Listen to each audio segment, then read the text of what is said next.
Unit number 6 chapter का नाम है थर्मोडायनामिक्स। थर्मो का मतलब यहाँ क्या होगा, चैप्टर का मतलब देखो, थर्मो का मतलब होता है हीट, डायनामिक का मतलब होता है मोशन।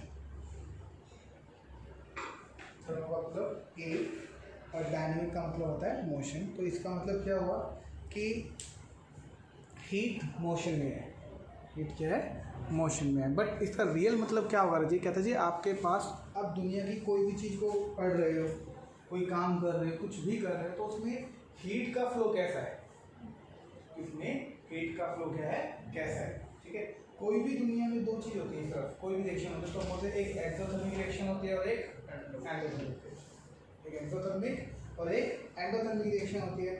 एंडोथर्मिक रिएक्शन कौन सी होगी? जिसमें एनर्जी हम यूज़ करते हैं, एब्जॉर्ब होती है, जिसमें एनर्जी क्या होती है, एब्जॉर्ब होती है। जिसमें हमें हीट लगाना, हीट आग लगानी पड़े, फायर देना पड़े, एनर्जी लगानी पड़े, इसको बोलते हैं एनर्जी एब्जॉर्ब होना। और जिसमें हीट अपने आप ही निकले वो क्या होगा, एक्सोथर्मिक रिएक्शन के नाम से। ठीक है, तो बेसिकली थर्मोडायनामिक्स का मतलब क्या होता है, हीट मोशन। यानी आप कोई भी दुनिया में प्रोसेस करें उसके दौरान हीट का क्या रोल है, हीट का क्या रोल है, हीट एब्जॉर्ब हो रही है, हीट बाहर निकल रही है, एक्सोथर्मिक में है, क्या है, उसको हम पढ़ेंगे इस पूरे चैप्टर के अंदर। ठीक है जी। फिर इसमें जो सबसे बड़े दो टॉपिक रहेंगे, कहते जी इसमें दो वर्ड आएंगे, एक होता है सिस्टम और एक होता है सराउंडिंग। एक होता है सिस्टम और एक होता है सराउंडिंग। ये सारा चैप्टर बहुत समझ के ध्यान से एक कहानी के तौर पे पढ़ने वाला है। ठीक है, आप पूरे चैप्टर में दो ही वर्ड पढ़ेंगे, system surrounding, system surrounding, system surrounding. तो क्या मतलब होता है सिस्टम का, सराउंडिंग का मतलब क्या होता है, ये क्या मतलब है, और कुछ बोलो। देखो सिस्टम क्या होता है, टू स्टडी ऑब्जेक्ट। सिंपल सी भाषा में अगर आपको समझाया जाए, अगर आप किसी भी चीज़ को पढ़ रहे हो, अगर आप किसी भी चीज़ को पढ़ रहे हो, उसको एग्जामिन कर रहे हो, तो वो चीज़ क्या कहलाएगी, सिस्टम कहलाती है। ठीक है, जैसे सपोज को ये मार्कर है, आपने देखना है भी ये मार्कर कैसा है, आप इस मार्कर पे स्टडी कर रहे हो, ये मार्कर ब्लैक कलर का है, ठीक है, इसकी क्या ग्राउंड है, शेप ऐसी है, ऐसी है, तो ये हम किसको पढ़ रहे हैं, मार्कर। तो हमारे पास मार्कर को हम सिस्टम बोलेंगे, मार्कर क्या है, सिस्टम है। क्लियर हो? ऐसे ही बोर्ड के बारे में पढ़े, बोर्ड इतना बड़ा है, वाइट कलर का, फलाना फलाना फलाना, तो ये बोर्ड क्या है, सिस्टम। मतलब जिसके बारे में आप पढ़ रहे हो, एक्सपेरिमेंट कर रहे हो, काम कर रहे हो, वो होता है हमारे पास सिस्टम। उसको कॉमनली क्या बोलेंगे, उसको सिस्टम। सराउंडिंग क्या होता है, कहता जिसके बारे में आप पढ़ रहे हो, जो सिस्टम है आपका। अब आप मार्कर के बारे में पढ़ रहे हो, इस मार्कर सिस्टम है, मार्कर को छोड़कर बाकी सारी दुनिया क्या है, सराउंडिंग है। इसको छोड़ के आसपास जो भी सब कुछ है वो क्या है, सराउंडिंग। सिस्टम ये होता है, और उसके अलावा जो चीज़ें वो क्या होगा, सराउंडिंग होते हैं। ठीक है, और rest of the part of system, system को छोड़ के जो भी पार्ट बनेगा वो क्या कहलाएगा रजे, सराउंडिंग कहलाता है। फिर आपको बोलेगा यूनिवर्स क्या होता है, यूनिवर्स, यूनिवर्स क्या होता है, कहते सिस्टम और सराउंडिंग मिलके क्या बनाते हैं, यूनिवर्स बनाते हैं। ठीक है जी, और जिस चीज़ को आप पढ़ रहे हो वो सिस्टम होता है, और उसको छोड़ के दुनिया की हर चीज़ क्या है, मुझे सराउंडिंग। तो इतना समझ में आता है, तो दुनिया की हर चीज़ सराउंडिंग होती है, जिसको आप पढ़ रहे हो उसको छोड़कर। तो वर्ड रहेंगे सिस्टम और सराउंडिंग, ये इन दोनों का मतलब होता है जी। फिर आगे आपके पास आएगा कि सिस्टम कितने टाइप का होता है, इसमें सिस्टम कितने टाइप का होता है। अब टाइप ऑफ सिस्टम देखिए, कहते सिस्टम जो है वो आगे आपके पास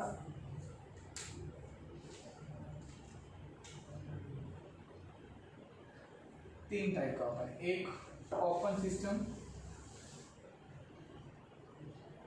दूसरा क्लोज सिस्टम, और तीसरा आइसोलेटेड सिस्टम।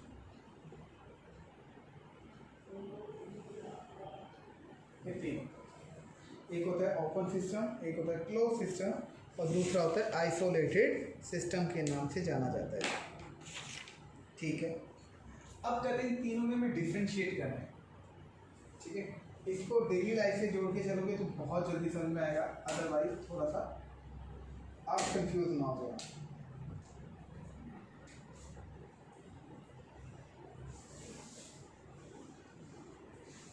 सपोज करो ये वाटर है, तो वाटर है 100 ml। ठीक है, वाटर है 100 ml, और स्टार्टिंग में एट स्टार्टिंग टेम्परेचर है आपके पास 25 डिग्री। आपने कंटेनर ले लिया, उसका टेम्परेचर जो रूम टेम्परेचर 25 डिग्री है, पानी हमने उसमें भर लिया 100 ml। ठीक, उसको ऊपर से हमने ढका नहीं है। ठीक है, दो वर्ड आएंगे यूज करने के, एक वर्ड आएगा मैटर और एक वर्ड आएगा एनर्जी। एक वर्ड यूज होगा मैटर और एक वर्ड होगा एनर्जी। मैटर कौन है इसमें? पानी, जो चीज में डाली कुछ भी डालो वो आपके पास क्या है, मैटर रहेगा। एनर्जी क्या होती है कि वो पानी अभी ठंडा है गर्म है नहीं है वो देखिए। तो अभी एनर्जी उसकी मान लीजिए 25 डिग्री, सोच लो टेम्परेचर इतना है, तो एनर्जी कुछ ना कुछ जरूर होगी। हमने इसको गर्म किया, गर्म किया, उबाल भी लिया। उबालने के बाद आप मुझे बताओ क्या चेंज आएगा टेम्परेचर के, जैसे अपन गर्म करेंगे तो टेम्परेचर बढ़ाया 100 डिग्री तक बॉइल कर लिया। तब आप मुझे बताओ मैटर और एनर्जी में कोई चेंज आएगा? कोई मैटर एनर्जी कम या ज़्यादा होगी? क्या होगा? देखो जी, आप थोड़ा ध्यान देंगे ना तो समझिए, जैसे हम घर में हम कोई भी पानी गर्म करते हैं, कुछ भी बनाते हैं, तो जितना पानी अभी इतना है, पानी उबलेगा तो वो पानी वेपर बन के उड़ जाएगा। तो क्या पानी 100 ml रहेगा या कम हो जाएगा? कुछ कम हो जाएगा। तो मैं क्या बोलूँ, मैटर चेंज का मैटर होता है। बिल्कुल मैटर चेंज, कम या हो या ज़्यादा हो, चेंज होना का मतलब है। तो मैटर चेंज होता है, बिल्कुल होता है। फिर दूसरा कहते जी आपके पास पहले पानी ठंडा था 25 डिग्री पे, अब पानी क्या हो गया, गर्म हो गया। तो एनर्जी भी क्या होगी, चेंज होगी कि नहीं होगी? कम, जितना टेम्परेचर कम होगा एनर्जी कम होती है, टेम्परेचर बढ़ाते जाओगे तो एनर्जी भी क्या होगी, बढ़ जाएगी। तो इसमें एनर्जी क्या होगी, कम होगी कि ज़्यादा होगी? ज़्यादा होगी। एनर्जी भी क्या होगी, चेंज होगी। आपने को कम या ज़्यादा नहीं करना। तो इसमें ओवरऑल में क्या बोल रहे थे कि इन दोनों ओपन सिस्टम के अंदर एनर्जी भी चेंज हो रही है और आपका मैटर भी चेंज हो रहा है। एनर्जी भी चेंज हो रही है और मैटर भी चेंज हो रही है, हमें साफ दिखाई दे रहे हैं। ऐसे सिस्टम जिसके अंदर मैटर भी चेंज हो और एनर्जी भी चेंज हो, उसको हम क्या बोलते हैं, ओपन सिस्टम के नाम से। क्लियर? ऐसे आपके पास क्लोज सिस्टम,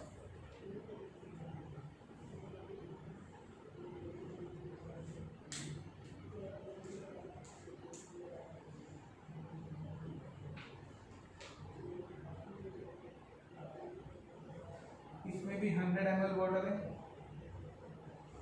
ठीक है, और इसका भी टेम्परेचर 25 डिग्री है स्टार्टिंग में, सब कुछ सेम है। लेकिन अब मैंने इसको ऊपर से ढक दिया है, वही सेम गर्म करेंगे। तो अब मुझे बताओ मैटर और एनर्जी में कोई चेंज आएगा? मैटर में नहीं आएगा। बोलो जी बोलो, मैटर सेम रहेगा कि चेंज होगा? मैंने बोला ना कि हमने इसको बंद कर दिया है, यानी कि फॉर एग्जांपल हम पानी गर्म करें पर पानी पे हमने क्या कर दी, प्लेट रख दी है, तो क्या वेपर ऊपर उठ जाएंगे? नहीं उड़ेंगे ना। प्लेट रखती तो वो वेपर नीचे ही रहेगी। तो बताओ क्या पानी 100 ml ही रहेगा कि चेंज होगा? 100 ml ही रहेगा। तो इसका मतलब क्या हुआ, मैटर क्या रहेगा, सेम रहेगा। ठीक है, matter not change,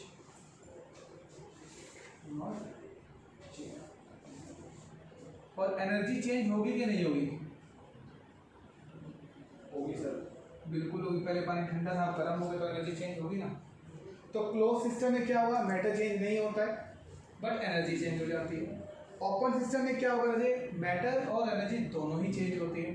for example हमने कोई पानी हम गर्म कर रहे हैं किसी कंटेनर में, तो पानी जब हम गर्म करते हैं, अगर ऊपर से वो कंटेनर को हमने ढका नहीं है तो पानी कम भी होगा और गर्म भी होगा, यानी कि एनर्जी चेंज भी हो रही है और मैटर भी चेंज हो रहा है। एक अगर मैं उस कंटेनर को ढक देता हूँ किसी चीज से तब मैटर चेंज नहीं होगा, जितना पानी था उतना ही मिलेगा, यानी कि मैटर सेम रहा, बट पहले पानी ठंडा था गर्म हो गया तो एनर्जी क्या हो गई, चेंज हो गई। एक चीज। अब तीसरा आता है आइसोलेटेड।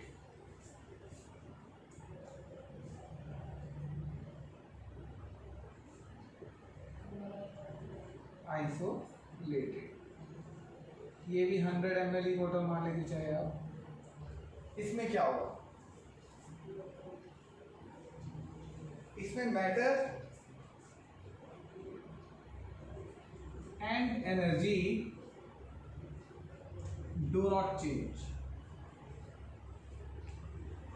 कहते हैं इसमें ना तो मैटर चेंज होता है और ना ही एनर्जी चेंज होती है। इसमें मैटर और एनर्जी दोनों ही चेंज नहीं होती रहती, उसको क्या बोलेंगे हम, आइसोलेटेड सिस्टम के नाम से जाना जाता है। क्या आपके पास कोई ऐसा एग्जांपल है जो आप आइसोलेटेड सिस्टम को रिप्रेजेंट किया जा सके? कोई ऐसी चीज जिसमें मैटर भी उतना ही रहे और एनर्जी भी उतनी रहे?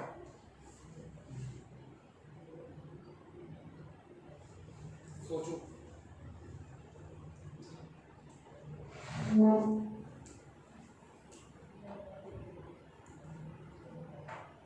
देखो जी आजकल ना मिल्टन वाले वो चले हुए हैं थर्मस, है ना, जिसमें 24 घंटे पानी ठंडा का ठंडा गर्म का गर्म रहता है, चले हुए।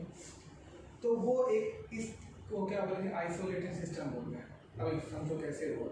सपोज करो आपने एक मिल्टन का बढ़िया क्वालिटी वाला थर्मस लिया हुआ, हमने क्या किया, उसमें पूरा नाप के 100 ml उसमें चाय डाल दी, बिल्कुल गर्म, ठीक।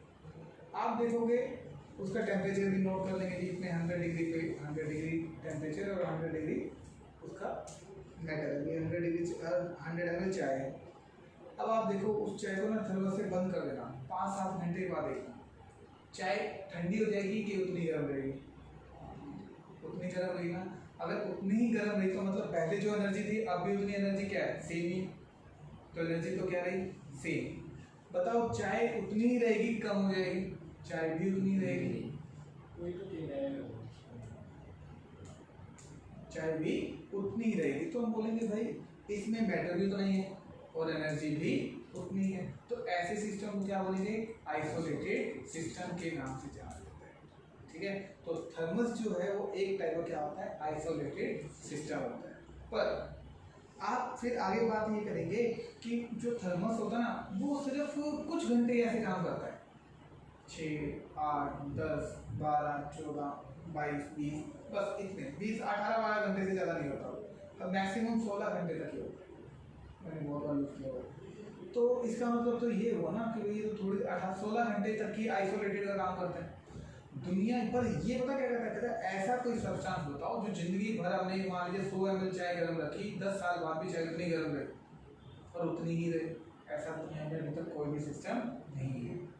तो आइसोलेटेड सिस्टम रियल में कोई है ही नहीं जो पूरी तरह से फॉलो करे। और कुछ घंटों के लिए जो आइसोलेटेड की तरह काम करेगा वो थर्मल फ्लास्क होते हैं, जो मिल्टन वाले थर्मल फ्लास्क है वो सिर्फ कुछ घंटे के लिए आइसोलेटेड का काम करते हैं, बट सारी उम्र के लिए आइसोलेटेड सिस्टम के लिए काम कोई भी नहीं करता।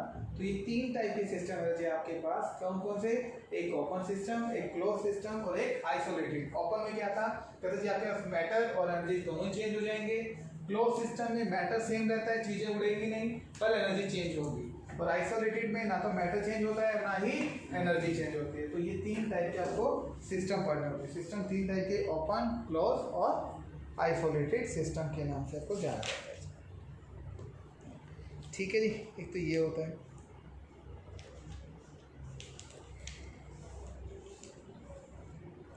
ऐसे ही आपके पास कुछ और चीज़ें हैं, जैसे सपोज करो आपके पास है एक वर्ड पढ़ेंगे, एक्सटेंसिव प्रॉपर्टी और इंटेंसिव प्रॉपर्टी। एक्सटेंसिव प्रॉपर्टी और intensive property.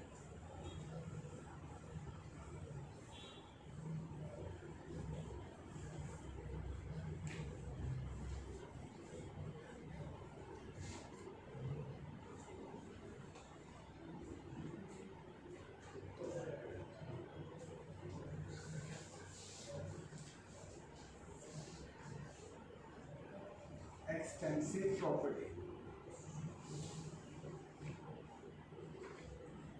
which depend upon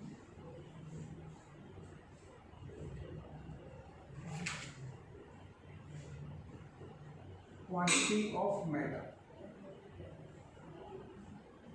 कहता है वो प्रॉपर्टी जो क्वांटिटी, किसी भी मैटर की क्वांटिटी पे डिपेंड करती है, उसको बोलेंगे कंटेनिंग इन द सिस्टम।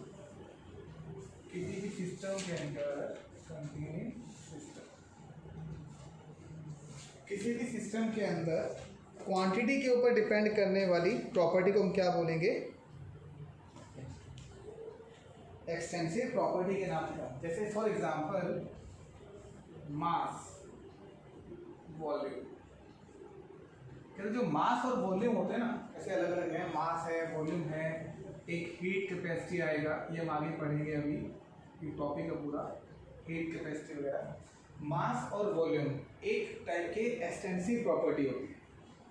जैसे अब आप खुद देखो जी, मैं कहता हूँ कि आपके पास अलग अलग चीज़ें हैं, जैसे एक ही मार्कर है, ठीक है, इस मार्कर का मास अलग होगा, ठीक है। अगर मान लीजिए मैं एक चेयर की बात करूँ तो चेयर का मास क्या होगा? अलग होगा। हर चीज़ का मास क्या होता है? अलग अलग होता है। तो वो जो मास है वो किस चीज़ पे डिपेंड करता है? वो क्वांटिटी के ऊपर डिपेंड करता है। मैं कहता हूँ जी एक मार्कर का मास 10 ग्राम है, तो 2 मार्कर का मास कितना होगा? 20 ग्राम। 3 मार्कर का मास कितना होगा? आप क्वांटिटी बढ़ाते जाओगे तो ये वैल्यू भी चेंज होती चली जाएगी कई बार, ठीक है।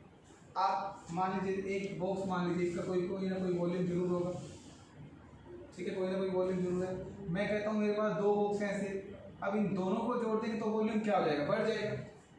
तो ऐसी प्रॉपर्टी जो क्वांटिटी के अकॉर्डिंग बढ़ती और घटती हो जाए, उनको क्या बोलेंगे? एक्सटेंसिव प्रॉपर्टी को, तो वो क्या बोलेंगे?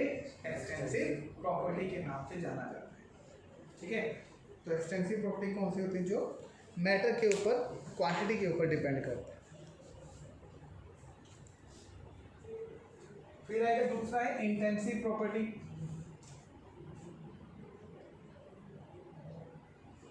Intensive property which depend upon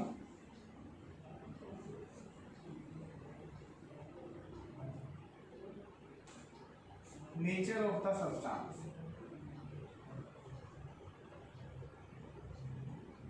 which depend upon nature of substance। कहते हैं जी ऐसी प्रॉपर्टी जो नेचर पे डिपेंड करती है, नेचर ऑफ सब्सटेंस, नॉट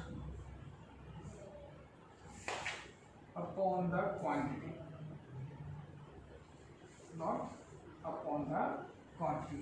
जो क्वांटिटी पे डिपेंड नहीं करेगी, जो सिर्फ नेचर पे डिपेंड करती है, उसको बोलते हैं हम इंटेंसिव प्रॉपर्टी के नाम से जाना जाता है। For example temperature, pressure, viscosity. Temperature, pressure और विस्कोसिटी। अब इसका मतलब क्या हुआ? कहते हैं ऐसी प्रॉपर्टी जो सिर्फ नेचर पे डिपेंड करती है, मैटर पे डिपेंड नहीं करेगी। फॉर एग्जांपल टेम्परेचर, मैं कहता हूँ जी आपको पता है, ये मैं 100 ml पानी ले लिया, 100 ml H2O। 100 ml H2O का बॉइलिंग पॉइंट कितना होता है? वाटर का बॉइलिंग पॉइंट कितना होता है? 100 होता है, 100 डिग्री सेल्सियस होता है। तो जी वाटर का boiling point 100 degree Celsius. 100 ml पानी ले लो तब भी 100 डिग्री रहेगा। अगर मैं कहता हूँ जी मुझे 1000 लीटर का, हमने यहाँ ले लिया 1000 लीटर, बहुत ज़्यादा हो गया। 1000 लीटर का भी बॉइलिंग पॉइंट कितना होगा? 100 डिग्री होगा, क्योंकि बॉइलिंग पॉइंट जो है वाटर का वो 100 ही है। अब पानी चाहे 1 ग्राम ले लो, चाहे 100 ग्राम ले लो, चाहे 1 लाख लीटर ले लो, कोई फर्क नहीं पड़ता। तो मतलब अब जो टेम्परेचर है आप खुद देखो, जो बॉइलिंग पॉइंट है, जो बॉइलिंग पॉइंट है क्या क्वांटिटी पे डिपेंड कर रहा है? बॉइलिंग पॉइंट 100 ही रहेगा, 100 रहेगा, 100 रहेगा। तो बॉइलिंग पॉइंट कहता है जी मेरा जो नेचर है, वाटर है ना, तो वाटर का बॉइलिंग पॉइंट 100 होता है, ये फिक्स है।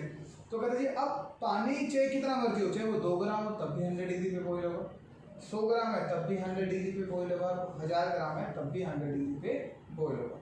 तो टेम्परेचर एक ऐसी क्वांटिटी है जो उसके अमाउंट पे डिपेंड नहीं कर रही, वो उसके नेचर पे डिपेंड करती है। डी वाटर का नेचर ऐसा है कि वो बॉयल काफ़ी लेट होता है, 100 डिग्री पे बॉयल होगा। तो कहता है मैं पानी है तो मैं 100 डिग्री पे ही बॉयल होऊंगा, तो पानी पे जितना मर्जी हो कोई फर्क नहीं पड़ता। ऐसे ही ठीक है, ऐसी प्रेशर भी होता है। प्रेशर जितना होगा किसी चीज़ के ऊपर प्रेशर जितना मर्जी लगा दीजिए, क्वांटिटी जितनी मर्जी हो जाए प्रेशर उतना ही रहेगा। एक और दूसरा समझाने के लिए विस्कोसिटी का अच्छा एग्जाम्पल है।